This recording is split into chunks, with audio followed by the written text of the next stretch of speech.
Imagine growing up in 1920s Brooklyn, where the aroma of bootleg whiskey rocked you to sleep and the whispers of gangsters formed the backdrop of your childhood. With a father who was a trafficker and siblings who had crime ingrained in their genetics, Joe Gallo was never going to be just a pawn in the mafia's game.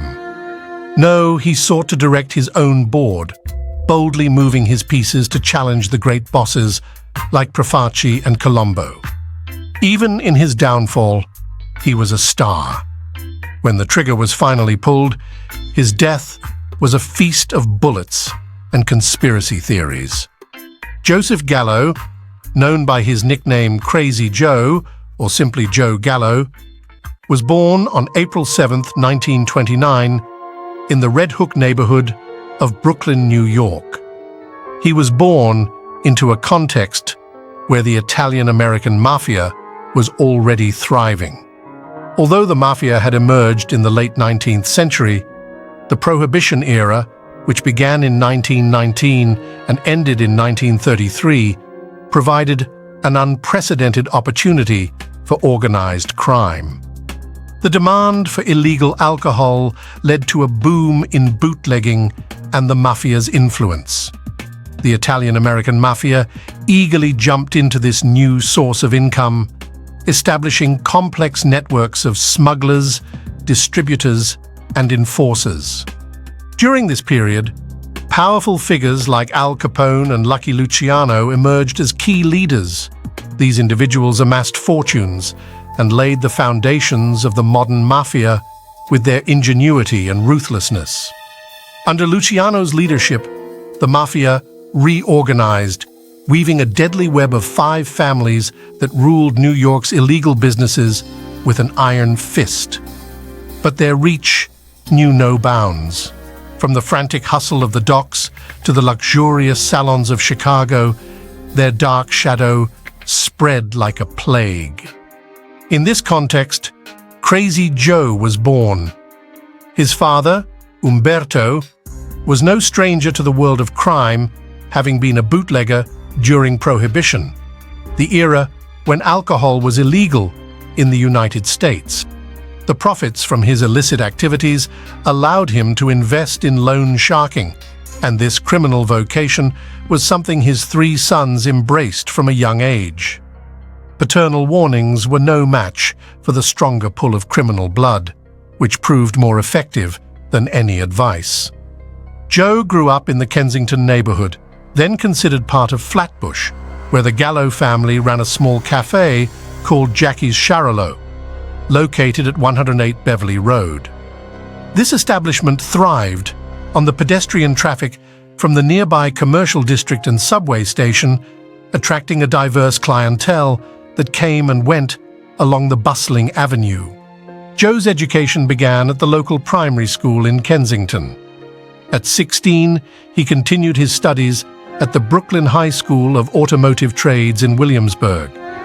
However, his fate was sealed long before he could imagine a life outside the world of crime.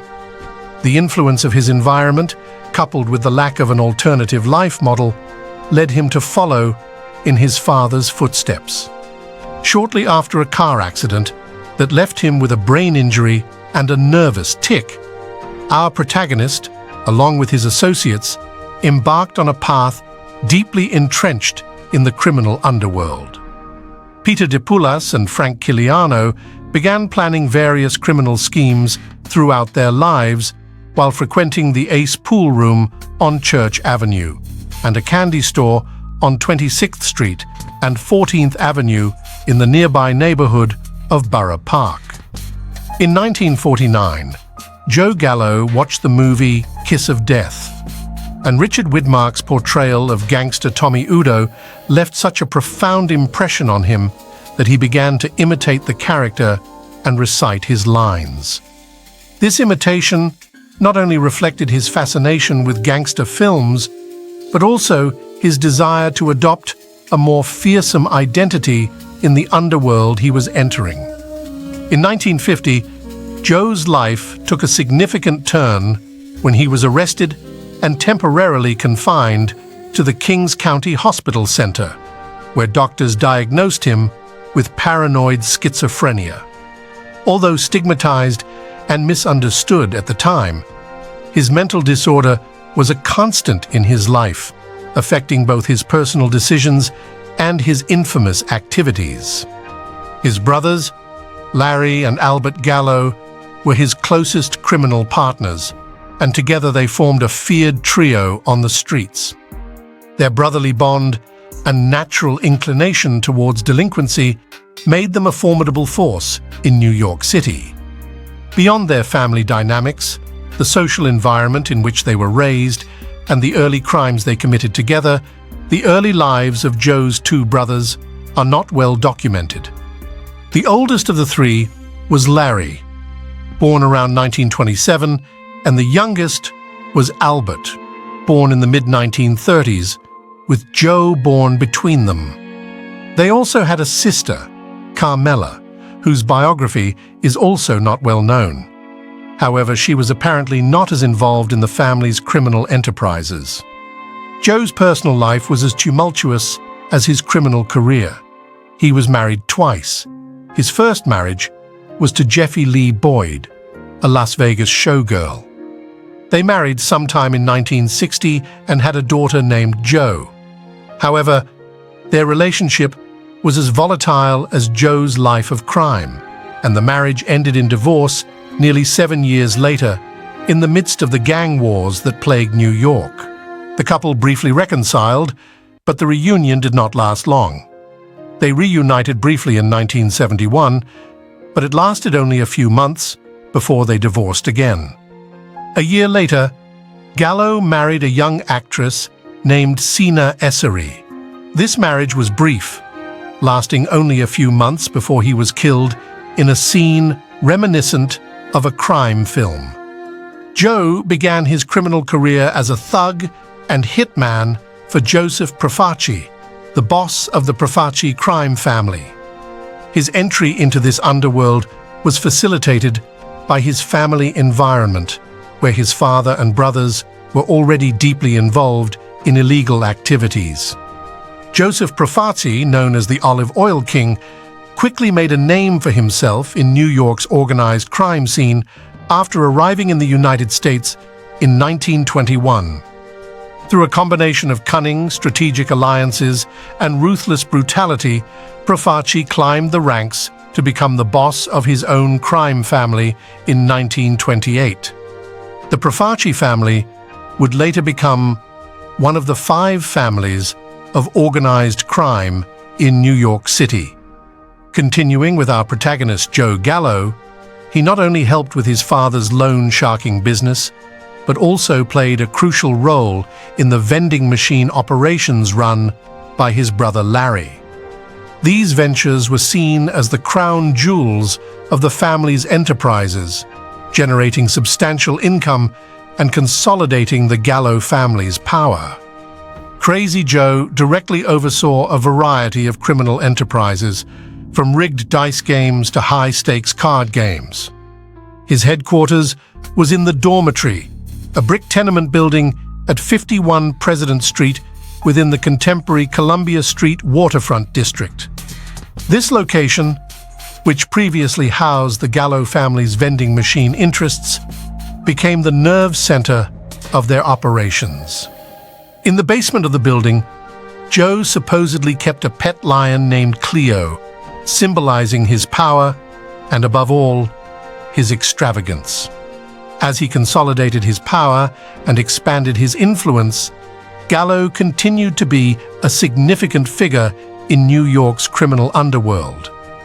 Joe Gallo diversified his interests, secretly owning several nightclubs in Manhattan and 2 sweatshops in the Garment District. These businesses not only increased his income, but also provided a facade of legitimacy and a way to launder money from his illicit activities. In 1957, Joseph Profaci assigned him and his gang a high-risk mission to assassinate Albert Anastasia, the feared boss of the Anastasia crime family, which would later become the notorious Gambino family. This operation was requested by Carlo Gambino, Anastasia's underboss, who aspired to replace his superior and needed Profaci's collaboration to execute his plan. On October 25th of that year, Albert Anastasia entered the barbershop at the Park Sheraton Hotel in Midtown Manhattan, unaware that he was about to meet his end. As he relaxed in the barber's chair, two men with scarves covering their faces burst into the establishment. Without saying a word, they pushed the barber aside and opened fire, killing Anastasia on the spot. The assassins of Anastasia were never officially identified, but years later, the future boss of the Profaci family, Carmine Persico, claimed that he and Crazy Joe were the shooters, joking that they had been part of Gallo's barbershop quintet. In 1958, the three criminal brothers were summoned to Washington, D.C. to testify before the McClellan Committee on Organized Crime in the U.S. Senate. This committee, led by Senator John L. McClellan and advised by Robert Francis Kennedy, was determined to dismantle mafia operations. John McClellan, elected senator from Arkansas, was a formidable force in the fight against organized crime. During their visit to Kennedy's office, Joe Gallo displayed his audacity and charisma by flirting with Kennedy's secretary and remarking that the carpet in the office would be perfect for a dice game. Under the scrutiny of justice, the three brothers arrogantly stood their ground. On the witness stand, the Gallo brothers didn't flinch, maintaining their silence and defying the power of the law with the cold stoicism characteristic of true mafia men. Joe's relationship with Joseph Profaci was not one of blind loyalty. He always had an eye on his own ascent and how he could increase his influence within the criminal family he led. His ambition and ruthless character led him to challenge Profaci's leadership, triggering a series of events that would shake the foundations of the crime family. This bold attitude was a key factor in the conflicts that led to the first internal strife within the Profaci family, which eventually sparked the First Colombo War. Frank Abbatemarco, a captain in the family, refused to pay the monthly tribute that Profaci demanded from all his soldiers. This act of defiance was not only difficult for Profaci to accept, but also a significant financial blow, as Abbatemarco controlled a lucrative numbers game operation. Profaci's insistence on receiving his tribute and Abbatemarco's refusal set the stage for a violent and bloody power struggle. Operating illegally in Red Hook, Brooklyn, this illicit business brought in an average income of $7,000 daily. The Gallo brothers began to align themselves with Abbatemarco, purportedly encouraged by family bosses Carlo Gambino and Tommy Lucchese, and also received support from Carmine Persico, by then a prominent member of the family. However, Abbatemarco was fatally shot in 1959 in what appeared to be a direct order from Joseph Profaci as retaliation for his defiance. A new escalation occurred on February 27, 1961, when Larry, Joe, and Albert made a daring decision to kidnap 4 of Joseph Profaci's top men. Among the hostages were underboss Joseph Magliocco, chief's brother Frank Profaci, Captain Salvatore Musia, and soldier John Simone. This direct act of defiance aimed to pressure Profaci into negotiating a more favorable financial arrangement for the 3 brothers. Larry and Albert sent Joe to California to keep him safe and coordinate from a distance. However, Joe Gallo, known for his brutality, had even bloodier plans. He wanted to kill one of the hostages and demand $100,000 as a condition to start negotiations.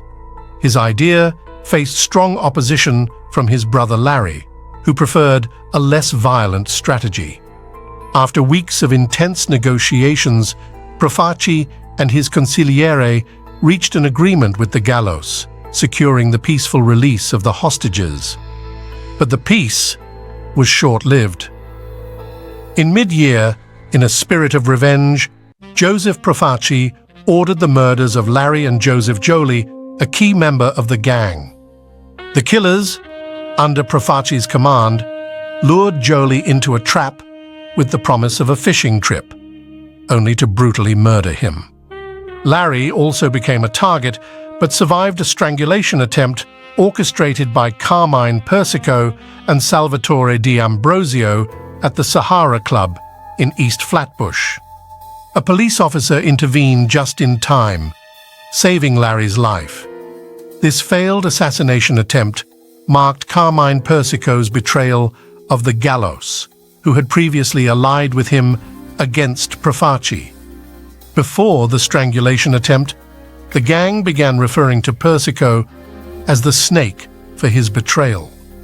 The gang war erupted with full ferocity, resulting in 9 murders and 3 disappearances. Larry, Joe, and Albert retreated to their headquarters while the battle raged on.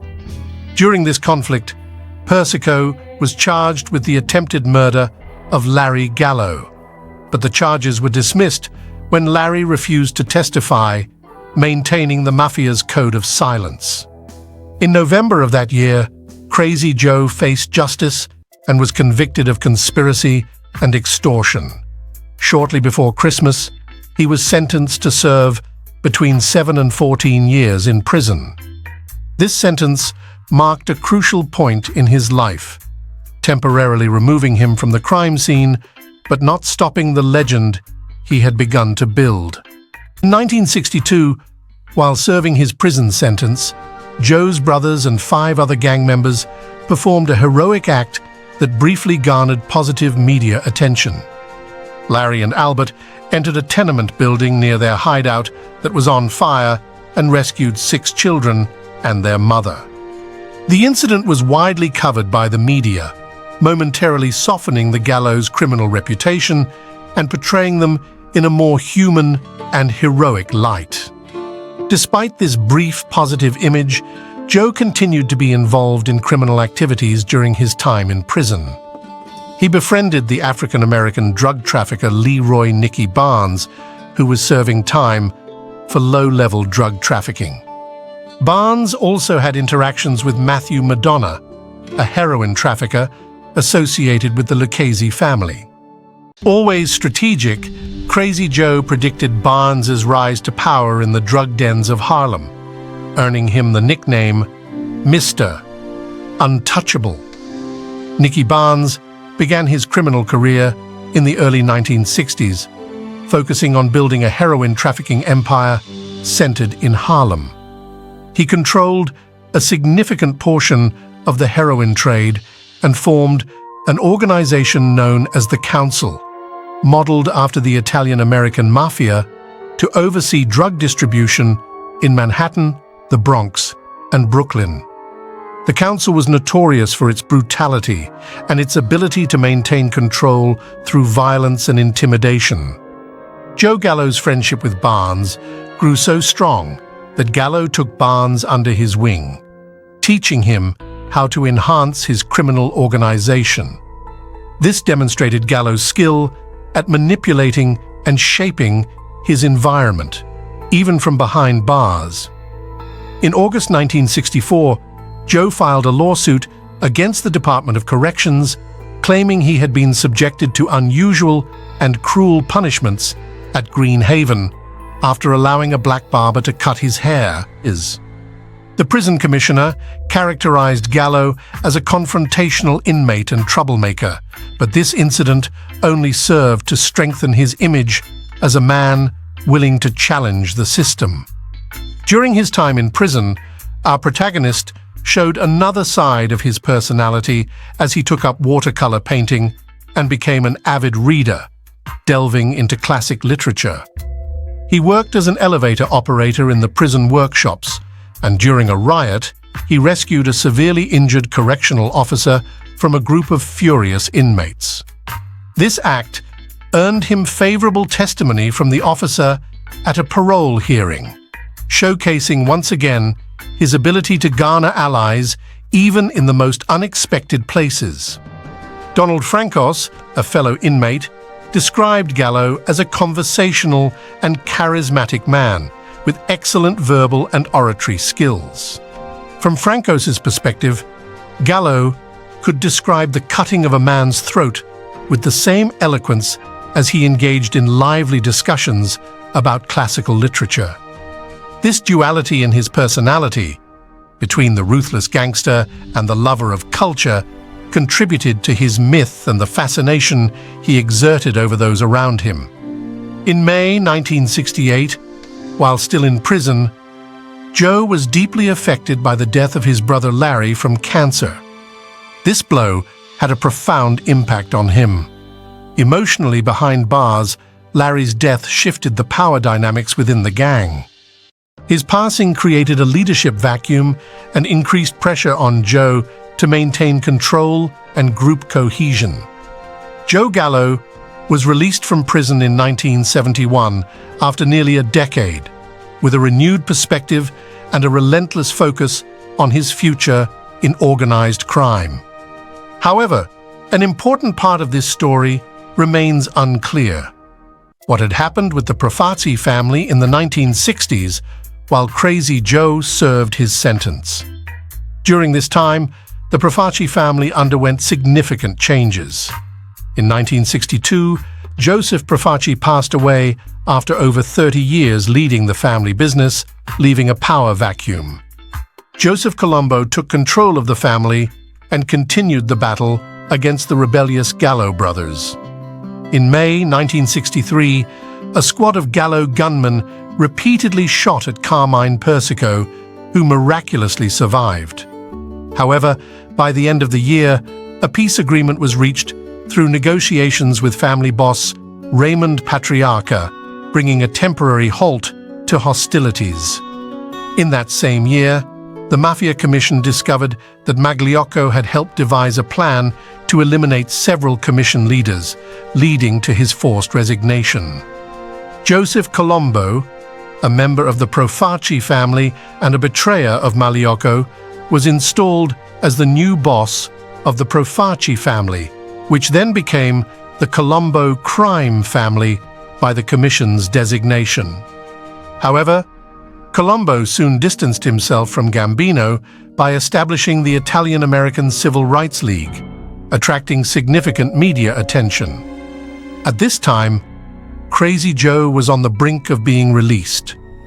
His second wife, Sina, described him upon his release as a mere shell of the once strikingly handsome man he had been.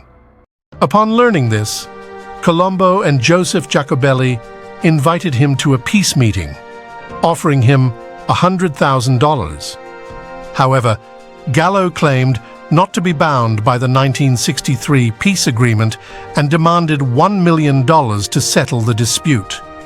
Colombo rejected the proposal. On June 28, 1971, during a meeting at Columbus Circle in Manhattan, Colombo was shot 3 times by an African-American gunman named Jerome Johnson, who was immediately killed by Colombo's bodyguards. Colombo survived the shooting but was left physically impaired until his death in May 1978. While many in the Colombo family suspected Crazy Joe of orchestrating the shooting, the police concluded that Johnson acted alone. However, suspicion persisted within the family that Joe had ordered the assassination. Tensions between Joe and the Colombo family continued to escalate, with Joe steadfastly maintaining that he was not bound by the terms of the peace agreement reached 8 years earlier. This defiance led to fateful consequences on April 7, 1972, around 4:30 in the morning, when Joe Gallo and his family entered a restaurant in Little Italy, Manhattan, to celebrate his 43rd birthday. He was accompanied by his sister Carmela, his wife Sina, their adopted daughter Lisa, his bodyguard, Peter DiPietro, and DiPietro's girlfriend. Earlier that night, they had been at the Copacabana with Jerry Orbach. On April 7, 1972, around 4:30 in the morning, Joe Gallo and his wife Martha entered a restaurant in Little Italy, Manhattan, to celebrate his 43rd birthday. They had invited actors Don Rickles and singer Peter Lamangelo to join them, but both were unavailable due to prior commitments. Meanwhile, Joseph Luparelli, an associate of the Colombo family, was at the bar and, upon seeing Joe Gallo, immediately contacted Joseph Iacovelli. Iacovelli instructed Luparelli to recruit additional men to eliminate Gallo. Luparelli then called Philip Gambino, Carmine DiBiase, and 2 purported members of the Patriarca family. Upon arriving at the restaurant, Luparelli stayed in the car while the other 4 men entered through the back door and opened fire with revolvers. Gallo was hit in the back, elbow, and buttock. Despite his injuries, he insulted and attempted to draw his own gun to protect his family. He tried to flee towards the main entrance, but collapsed on the street. Gallo was rushed to Bigman Downtown Hospital, where he was pronounced dead shortly after 5:30 a.m. However, there are conflicting accounts of the murder. Joe Coffey, a homicide detective with the New York Police Department, always believed that Crazy Joe's killer was a lone gunman. Additionally, author Charles Brand points out that Luparelli's statement was never corroborated. Brand speculates that it may have been misinformation ordered by the Colombo family to ease tensions after the shooting. Another version of the assassination comes from Frank Sheeran, a hitman and union leader who claimed to have been the sole shooter in the attack on Joe Gallo, acting under orders from mafia figure Russell Bufalino. Jerry Capesi, a journalist and mafia expert, suggested that if he had to choose, Sheeran would likely be the most probable culprit behind the murder. However, this version is disputed by others, like former Colombo family capo Michael Francisi and Vilton Elliott. Elliott argues in an article that Sheeran was not the killer. Regardless of which version is believed, Joe Gallo had been assassinated, and his funeral was closely monitored by the police. His sister Carmela passionately called for revenge beside his open casket, intensifying the already tense streets as Joey sought retaliation. Meanwhile, Albert Gallo dispatched a hitman from Las Vegas to the Neapolitan noodle restaurant in Manhattan, where Joseph Jacobelli, Alphonse Persico, and Genaro Langell were dining. However, the hitman mistook the mafiosos and shot 4 innocent bystanders, killing 2 of them.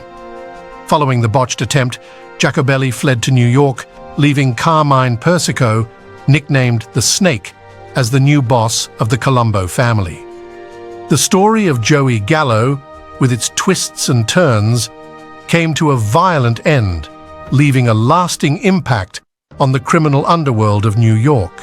His life, marked by ambition, betrayal, and an unexpected love for literature, serves as a fascinating chapter in the history of organized crime. If you found this tale of Crazy Joe Gallo intriguing, we invite you to dive deeper into the world of infamous gangsters and their stories. Don't forget to subscribe to our channel for more gripping narratives from history's shadowy corners. Hit the like button if you enjoyed this video and share your thoughts in the comments below. Your support helps us continue bringing these captivating stories to life. Share this video with friends who appreciate a good gangster tale, and stay tuned for our next episode. Thank you for watching, and we'll see you in the next video.